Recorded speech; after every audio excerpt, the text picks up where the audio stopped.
Kocaeli Deniz Gayrimenkul'den herkese tekrar merhaba.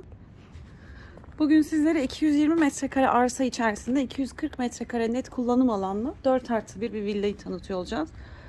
Gördüğünüz gibi girişte garajı var.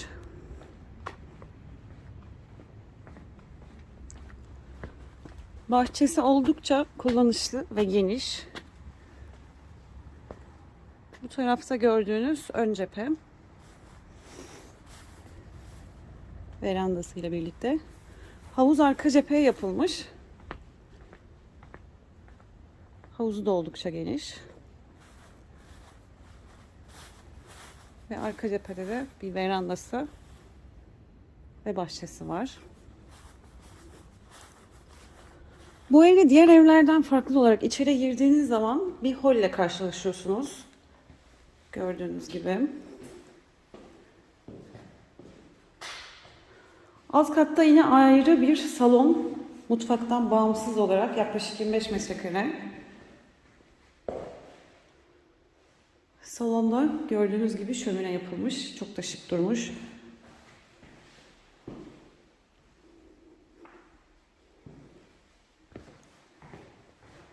Holden girdiğimiz zaman yine bir alt kat lavabosu var.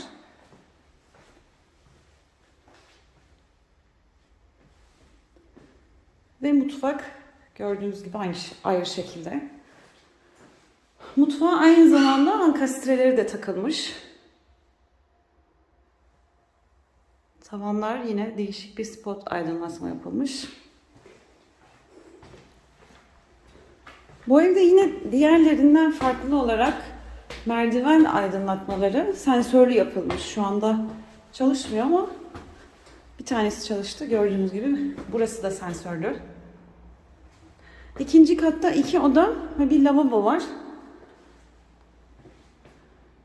Bu arka cephedeki odası.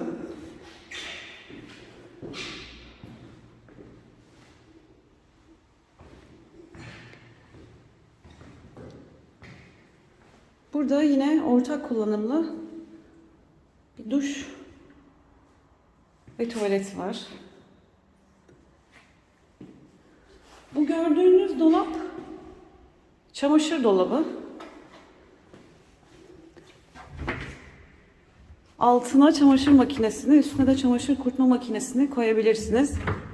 Burası da böyle raflı bir ardiye gibi düşünebiliriz.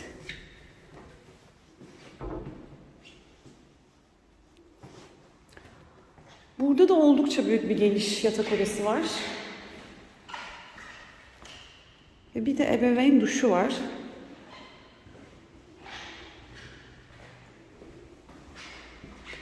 Bu ev aynı zamanda yerden ısıtmalı. Yani alan kişi sadece kombisini takacak. Buradan da görebildiğimiz gibi deniz oldukça yakın.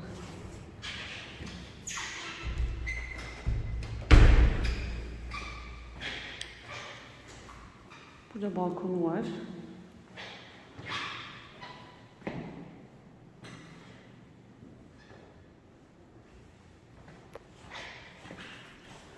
Üçüncü katta yine 2 oda var. Ortak kullanımlı, evet, spot ışıklar yanıyor. Ortak kullanımlı bir lavabo var. Buraya mutfak dolapları, küçük mini bir mutfak. Burası yine arka cephedeki odamız.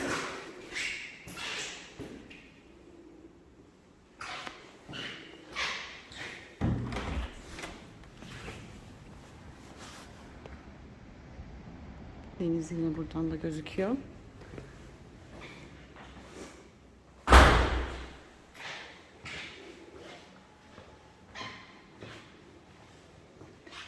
Burada hem jacuzzi var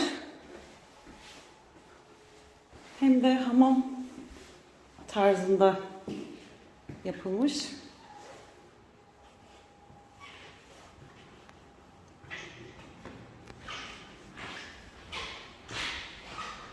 Bu da ön cepheye bakan oda.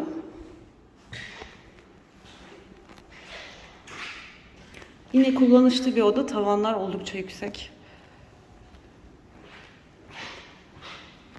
Burada yine tavan arası altın bırakılmamış. Buraya böyle ışıklı bir dolap yapmışlar.